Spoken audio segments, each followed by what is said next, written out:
Ben, il ne peut pas exister de vie sans culture et il ne peut pas exister de station touristique sans offre culturelle. Donc d'abord c'est en direction des habitants, donc c'est ce qu'on doit aux habitants qui vivent ici et c'est ce qu'on doit aussi à ceux qu'on accueille volontiers dans notre commune. Monsieur le maire, chers mécènes, chers membres du jury, chers amis. Lorsque nous avons lancé ce prix Naissance d'une œuvre sur une idée originale de Laurence Viennot et que grâce à la générosité de Vincent Gombaud et d'Ingmar Vallano, nous avons pu le concrétiser, beaucoup nous ont dit, tout le monde en est témoin, les membres du jury, quoi, un prix littéraire de plus? Cela ne nous a pas découragés, car nous étions convaincus que notre critère central, récompenser un 5e ou 6e roman, qu'accompagnait un critère mineur, éviter l'autofiction, était très original et très légitime.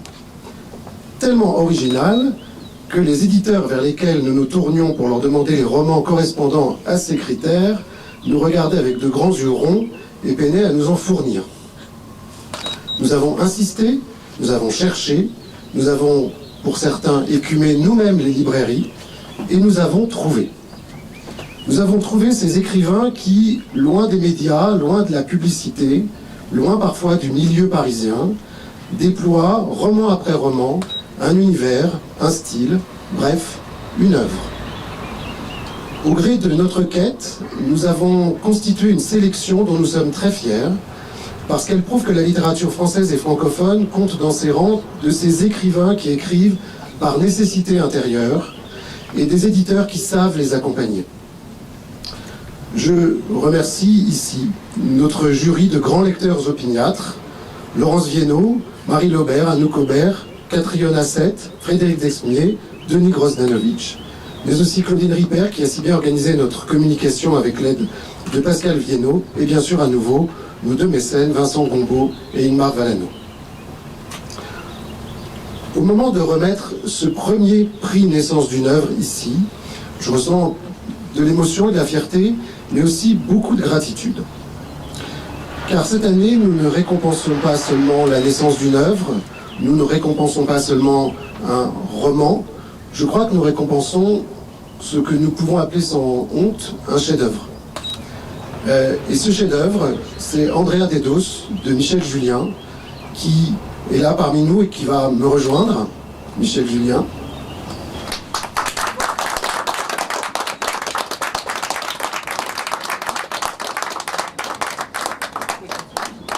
Cher Michel Julien, nous pensions récompenser un 6e roman, La naissance d'une œuvre. Nous récompensons un très grand livre. Et je dois dire que je suis très content parce qu'on récompense en plus un très grand écrivain. Il y a des écrivains qui écrivent de grands livres, mais qui ne sont pas forcément des grands écrivains. Nous, on a les deux cette année. Et je crois que seul un grand écrivain, vraiment, peut nous entraîner comme vous savez le faire, par la seule force de son style, dans un univers qui, au fond, nous est si étranger, qui est si foisonnant, si déroutant, si baroque, c'est un mot qui est revenu souvent dans nos conversations, et un roman qui a résisté, je dois le dire, aux lectures successives d'un jury dont je vous prie de me croire qu'il est impitoyable. Vous voyez, ils ont souri parce qu'ils savent que c'est vrai. Nos échanges sur les divers romans qui nous sont parvenus n'ont pas été marqués du sceau de la bienveillance, mais plutôt de l'exigence. Et je dois dire que la lecture de votre livre nous a tous mis d'accord sur le fait que nous étions en présence de la littérature française à son meilleur. C'est donc pour moi un grand bonheur littéraire, mais aussi personnel, que de vous désigner, au nom du jury ici présent, premier lauréat du prix Naissance d'une œuvre. Bravo et merci. Merci encore. Je veux d'abord évoquer le décor dans lequel nous nous trouvons et où sont déroulées pour moi des grandes pages déjà anciennes. Je n'y étais pas revenu depuis 12 ans. C'est dire l'émotion très particulière que je ressens. Il y a non loin dans le paysage, l'aiguille de Guenasset, les Miages, l'arête et le dôme du Goûter sur la route menant au bonnet du Mont Blanc. Je connais ces endroits pour les avoir parcourus en tous sens pendant 20 ans, alors que je n'écrivais pas, trop occupé d'alpinisme, pardon. Après une centaine de sommets gravis dans le massif du Mont Blanc, j'ai cessé de grimper de mon propre mouvement sans m'être demandé comment occuper le temps capital. J'ai pensé un temps apprendre le latin, mais non. L'alpinisme s'est librement coulé dans l'écriture, une autre montagne, et ça je ne le savais pas. 20 ans de montagne donc, 12 ans d'écriture qui se soldent par une distinction insigne. La remise d'un prix pour la parution d'Andrea Dodo. Le nom de ce prix m'interloque, naissance d'une œuvre. Je l'ai dit, ce prix m'apparaît comme un véritable prisme. À la fois, il récompense un 5e ou un 6e roman, ce qui suppose un avant, mais il recèle encore le mot de naissance, c'est-à-dire qu'à son fondement, il implique la notion de continuation, de suite, de prolongement. C'est pour un écrivain le plus bel hommage, mêlé à la plus haute marque de confiance, qu'un prix soit décerné à son œuvre passée, autant qu'il récompense son devenir. Dit autrement, ce prix est à la croisée des chemins d'une œuvre. Il en appelle à la confiance, aux convictions que certains vous prêtent. Il peut donc, imaginez-le, me plonger dans une heureuse inquiétude, celle de ne pas vous décevoir. Encore un petit retour à la montagne, l'une des expériences les plus fortes à mes yeux lorsqu'on s'engage sur une voie redressée, ardue, interminable, c'est celle d'un moment très particulier. Un moment de bascule psychique, quand tout à coup, une voix vous dit que l'ascension se terminera par le haut. Cette sensation est aussi vraie d'un livre. Passé le doute, la farouche méfiance, les faiblesses et les inlassables reprises, arrive l'instant saisissant où vous concevez que le roman entrepris ira jusqu'à son terme. Lorsque je dis prisme avec naissance d'une œuvre, c'est que vous me permettez encore de connaître ce moment unique, mesurer ce qu'on a déjà fait, se voir récompensé d'une promesse de perpétuation, d'une force supplémentaire d'engagement. En montagne, on est bien seul à l'éprouver. Aujourd'hui, je la partage avec vous. La montagne encore.